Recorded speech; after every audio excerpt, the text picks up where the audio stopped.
മനുഷ്യ വന്യജീവി സംഘർഷ ലഘൂകരണ തീവ്രയജ്ഞ പരിപാടിയുടെ ഭാഗമായി വനംവകുപ്പ് അയ്യപ്പൻകോവിൽ റേഞ്ച് ഓഫീസിന്റെ നേതൃത്വത്തിൽ നഗരസഭ പഞ്ചായത്ത് ഓഫീസുകളിൽ ഹെൽപ്പ് ഡെസ്കുകളിലൂടെ പൊതുജനങ്ങളിൽ നിന്ന് പരാതികളും നിർദ്ദേശങ്ങളും സ്വീകരിക്കുന്ന പ്രവർത്തനത്തിന് തുടക്കമിട്ടു. ഒക്ടോബർ 30 വരെയാണ് പ്രവർത്തനം നടത്തുന്നത്. അപ്പം നമുക്ക് നമ്മുടേതായ കൃഷിസ്ഥലത്തിറങ്ങുന്ന വന്യമൃഗങ്ങൾ, അതല്ലെങ്കിൽ പാമ്പ്, അതല്ല വേറെ ഏതെങ്കിലും ജീവികളുടെ ശല്യങ്ങൾ, മരപ്പട്ടി വരിക, ഇങ്ങനെയൊക്കെയുള്ള പലതിൻ്റെയും ശല്യങ്ങൾ നമുക്ക് ഒരുവട്ടം. പിന്നെ നമ്മുടെ റോഡ്, നമുക്കൊരു റോഡിന്റെ ആവശ്യം, ചിലപ്പോൾ അത് വനംവകുപ്പ് തടസ്സം ഉണ്ടായിരിക്കാം. കട്ടപ്പന നഗരസഭയിലും കാഞ്ചിയാർ, കാമാക്ഷി, ഉപ്പുതറ പഞ്ചായത്തുകളിലുമാണ് പ്രവർത്തനം ആരംഭിച്ചത്. മലയോര മേഖലയിലുള്ളതും വന്യജീവികളുടെ സാന്നിധ്യം അനുഭവപ്പെടുന്നതുമായ തദ്ദേശ സ്ഥാപനങ്ങളിലാണ് ഹെൽപ്പ് ഡെസ്കുകൾ ആരംഭിച്ചിരിക്കുന്നത്.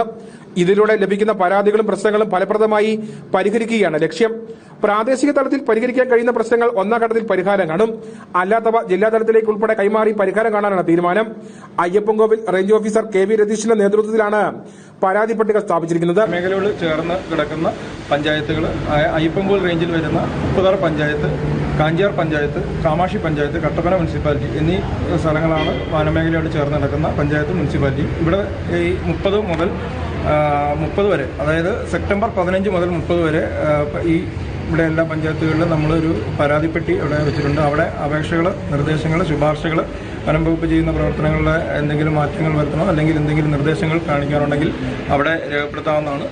ആയത് പഞ്ചായത്ത് ലെവലുകളിൽ പരിഹരിക്കാവുന്നതും മുനിസിപ്പാലിറ്റി ലെവലിൽ പരിഹരിക്കാവുന്ന. ഇതിന്റെ ഭാഗമായി വനമേഖലയുമായി ബന്ധപ്പെട്ട് കിടക്കുന്ന മേഖലകളിൽ പോസ്റ്ററുകൾ സ്ഥാപിക്കുകയും വീടുകളിലും വ്യാപാര സ്ഥാപനങ്ങളിലും വിവിധ സർക്കാർ ഓഫീസുകൾ എന്നിവിടങ്ങളിൽ ലഘുലേഖകൾ വിതരണം ചെയ്യുകയും ചെയ്തു.